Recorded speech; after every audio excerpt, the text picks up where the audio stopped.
Let's set the stage.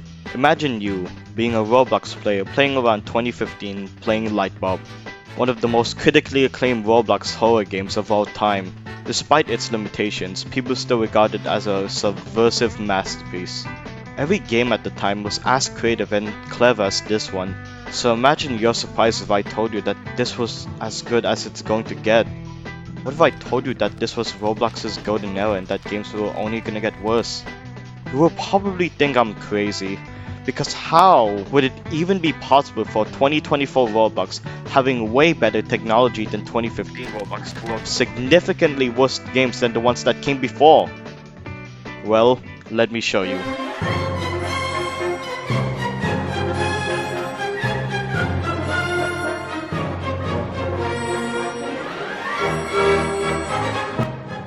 Playing Roblox in 2006 was an interesting time. There were barely any features you could really add to your games. Due to its simplistic nature, old Roblox mostly consisted of fighting or showcasing games. Obviously, there's a certain limit of what we can excuse in old Roblox horror games, as things were really limited back then. Of course, a Roblox game from the current era will function way better than ones from 2006. And see, you can't really express fear with only decals, so people had to be creative. And the Roblox staff did, as they made a ton of stuff during Halloween in the following years.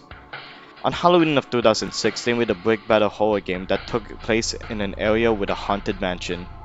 It was pretty influential and it contained lots of unique elements never seen in any Roblox game at the time, as it was just a fighting game with an ominous vibe towards it.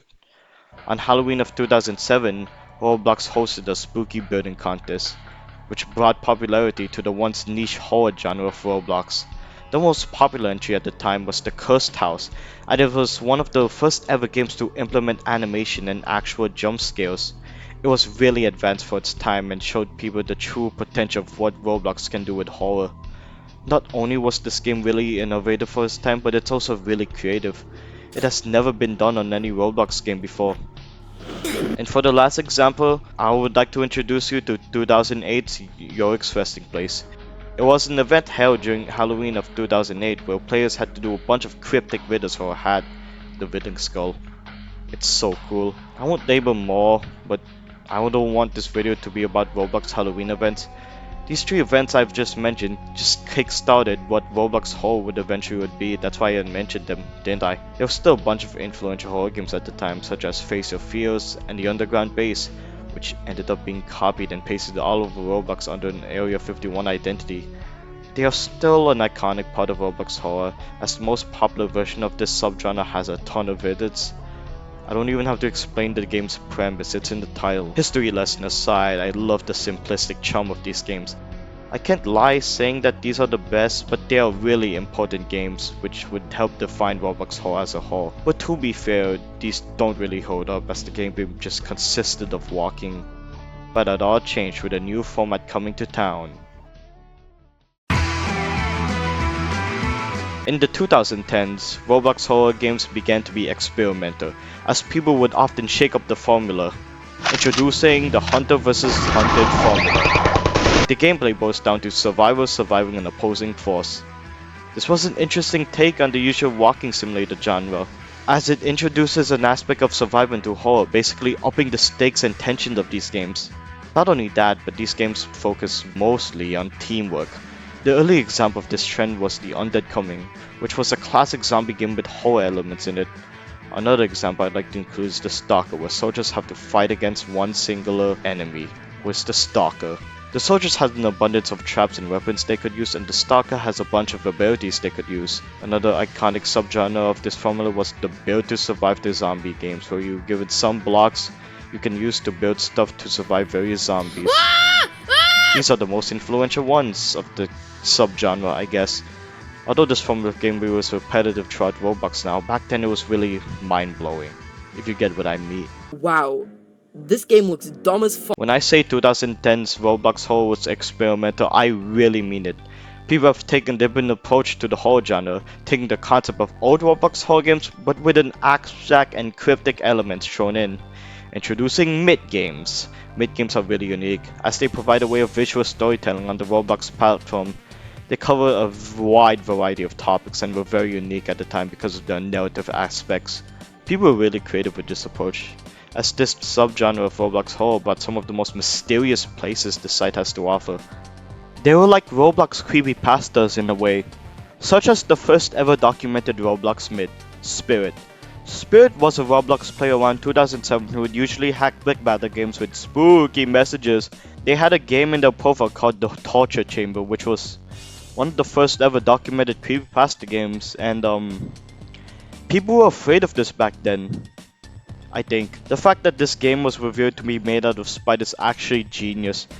The genius behind all of this was the once popular developer Mike, that son of another OG I like to mention is my man Noli, in which an affiliated account of theirs has a game on it called The Tempest, and because of its creepy, obscure nature, people legit thought if they played it in their accounts, they would get deleted. The game itself was, yeah, what would you expect from a mid-game? Abstract and cryptic elements in it, nothing too out of the ordinary. Back then, these games weren't created for marketable reasons, rather it was a competition to see who could portray a story better. I personally think Roblox Horror during the years 2013 to 2007 brought us some of the best Roblox horror games of all time. The reason why people love this era is because there was competition. Back then, if you wanted to be popular on Roblox, you need to be creative and innovative. Developers had to think about how to beat the currently most popular game at the time, so they had to be more clever when it came to games, which was why people loved this era of Roblox so much. They utilized Roblox's style to make memorable games. They did more with less. This era mostly consisted of asymmetric games, which were multiplayer games where different players had different objectives. Notable games include Don't Blink, which is a typical hunter versus the hunted game, except that the hunters were weeping angels. The main gimmick of weeping angels is that if you don't look at them, they can kill you. Another one, as mentioned earlier, the Stalker Reborn. It was more refined, clean version of the Stalker and pretty much improves on every aspect the first game had. Another extremely influential horror game at the time, Identity Fraud, was very unique, as you go through a bunch of different mazes solving puzzles while trying to avoid various creatures, such as Fraud, the main antagonist of the game, who disguises himself as other players and will hunt you if you get close to it. And if it kills you, it will take your appearance to fool other people. Aside from multiplayer games, this era also had single player masterpieces, like The Light Bulb, which was made by Zeekers, which is a subversive masterpiece that sets the stage for every single player horror game at the time. It's a top-down perspective game where you traverse through a maze-like structure. The main star of this game, however, is the monster itself.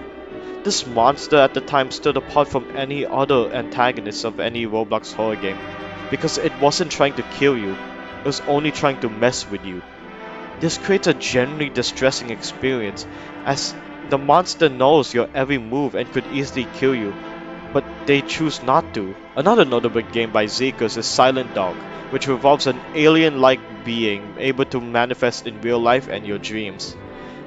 This creature manages to manipulate your mind, and it alters your mind so much to the point where you cannot differentiate dreams from reality. Both of Zeeka's games were critically acclaimed, as both these games managed to be nominated for Bloxy Awards. Damn, this guy has a bright future. Mid games were also rising in popularity and were loved by many due to their surrealistic nature. Good myths were able to thrive because of their engagement factor. The Cult family, the Smiles family, Gauze. There were so many iconic myths during this era. There are so many other games I would like to mention, such as Stop It Slender, Incursion, Anxiety, Red 44, Shadow 44, and Confined. They are all games meant to be remembered. They're meant to make an immersive, unique experience just for you. They were memorable, and despite not being popular nowadays, are still generally talked about throughout communities. Roblox Horror is looking really nice right now. These horror games were created with love and passion. They were uniquely distinct from each other. And the fact that this era contained these masterpieces, Roblox Horror had lots of going for it. Hopefully this doesn't turn into a story of... You already know where this is going now. In 2018, someone by the name of Samson came in and changed Roblox Horror forever, creating one of the most influential Roblox games of all time. You already know what I'm talking about, camping. Camping is a story game about a camping trip going wrong. Who would have guessed? You and some other players go to Specty Woods for a nice fun camping trip. Until you find out a creepy monster is looking around the campsite. You now have to survive 3 wretched days with the supposed monster. The monster did some wacky actions such as poisoning sandwiches and presumably kidnapping someone. At the end of the game, however, this creepy monster is revealed to be saving the other players. It's revealed to us that it wasn't the monster killing us, it was one of our friends. That traitor. Over the years, Samson has made a few more sequels which added more lore to the camping series, creating one long narrative timeline. I first need to start by saying the term story game is a very vague phrase. Story games are a subgenre of horror games that have innocent premises, but they slowly devolve into typical horror games. These story games have set storylines that progress throughout the game, as they include set objectives you have to deal with. This story game idea that Samson made was not only a fresh coat of paint for the horror genre, but was also really engaging, causing it to blow up like crazy. But oh no! Some Roblox developers wanted to cash in on the success of this new game. So, they would copy and paste these types of story games throughout the front page. These low effort copies were everywhere, and they didn't even try to put their own creative spin on them. They are just rushed games that had no soul put into them. Most games don't do anything clever with this subgenre, instead they just put up a catchy title and make a half-assed narrative. They weren't trying to make you scared like what old Roblox horror games did, but instead, they were trying to profit off of you. These games were made deliberately annoying, with long padding time and basically unfair objectives. Most of these games made its own difficulty extremely high, forcing you to either buy an extra life when you die, or forcing you to buy an item that helps them throughout the game. Remember that these games make it so that you only have one life. The competition now wasn't about how creative these games are anymore, but how marketable they are. Roblox developers were now obsessed with making horror games more profitable rather than more valuable. There were still some good ones such as but those got heavily overshadowed by the trending ones. This was just the start of the eventual downfall of quality. During the storm of the story game saga, a new approach for horror games has yet again been seen in the distance. Bear, although following the same formula as a typical hunter versus the hunted game, has brought a lot to the table. It's a typical game from this genre but with surrealistic and strangely comedic elements sprinkled around it, even managing to create its own complex lore behind it with weird yet charming characters. It managed to make its own identity which separated it from other games in the subgenre. It is influential, no doubt. It popularized the style of weird, surreal, and abstract horror games, but it's not as popular as its counterpart, Piggy. By the time of writing this, Piggy is the most played Roblox horror game of all time. Piggy is yet another hunter versus the hunted game, but implemented some puzzle elements akin to the gameplay of that one awful indie game. It takes an episodic approach, usually dividing maps by chapters, while offering some sort of storyline progression. There are lots of chapters, trust me. I think the story of Piggy has already concluded, yet it still manages to retain its fan base. Piggy has a lot of content to offer, and I appreciate it more than I actually enjoy it. I mean, the gameplay is repetitive, but I see its appeal. Similar to camping, due to the quick success of this game, there came a lot of soulless carbon copies. I am not going over them, but they were everywhere. Piggy had popularized the whole chapter gimmick. Every Roblox horror game had to do it now because it brings more engagement. This chapter gimmick was even more popularized by The Mimic, a chapter-based horror game where you survive multiple Japanese urban legends. Well, Roblox has turned corporate, and so did its developers. Every game now has a lacking identity to go by anymore due to copying each other. They don't want to scare you, they want money from you. Remember when Roblox horror games were made out of passion? Well, case in point, Rainbow Friends, aka the final nail to the genre. It's yet again another chapter-based mascot horror game that revolves around you collecting certain items around the map while avoiding these creatures. This gameplay is built around gaining the most money from children as possible. It also has long and tedious padding, sluggish gameplay, and instant death. Don't get me started on the awful pacing of this game. In the first chapter, yes, the first chapter alone, You have to find blocks scattered across the map, then a cutscene plays, then now you have to find food packs, then another cutscene plays, then now you have to find fuses, then another cutscene plays, and then you'll have to find batteries, and after all of that, it's over. I guess with a forgettable chase scene, but did you see this gameplay? It sucks. It's just glorified fetch quests. These were very appealing to children. The simple gameplay as well as the simple monster designs akin to Garden of Banban. The thing that triggers me the most of how this game appeals to, well, children. Like, children are stupid. They don't care about the quality, they care about stimulation. And boy, did they feed these games like crazy. Did you see how much chapters they made? And did you see how much money they're flowing in? Roblox horror games are now known for being copied and pasted soulless games, which you will most likely forget in a day or two. They are churned out like machines making processed foods. All style, no substance. We've officially hit rock bottom where creativity is non-existent. This new wave of Roblox horror games has barely an identity to go by. During this, Roblox decided to add premium payouts, aka the decision that indirectly ruined the Roblox games. Premium payouts basically let people earn Robux based on the engagement time of a premium member, which means that the longer a premium member stays in the game, the more Robux the developer of the game makes. Because of this, Roblox games in general became so annoying. They put out long runtimes just for the sake of Robux. When the hunt happened, It's 1 o'clock. which was Roblox's first event in years, most of the objectives were purposely crafted to take a long time because of this feature. It's not a bad idea, but indirectly caused the quality of Roblox game to just lower. Anyways, a new trend appeared, profiting off premium payouts by purposely lengthening objectives to a certain degree. Don't you love simulating household chores in a Roblox horror game? We're introducing the blank experience. It's just Roblox YouTube all over again. They follow the same premises as story games, but the objectives are far more tedious.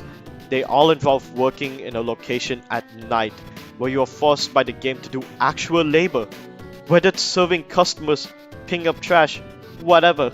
This is to lengthen engagement time, which boosts engagement factor, which makes it to the front page.